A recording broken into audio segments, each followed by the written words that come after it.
Hello and welcome to the EEPROM 9. Some of you may be noticing this and also a different location.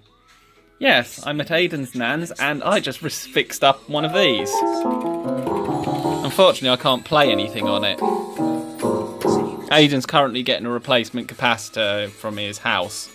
So we can replace the one that went pop. Where is it? Here it is. You can see in the top here if it'll focus. Oh, it's trying. There we go. As you can see, it's had the top had its arse blown out of it. But all the functions seem to work, which is good. 1000 UF, 16 volt. That's just like a noise suppression cap. And then we need to source it a 9 volt power supply because at the moment, sent a negative as well. At the moment, we don't have anything. But I'm sure we can do that. And I've got my soldering kit down here because I was actually doing a repair on his old phone.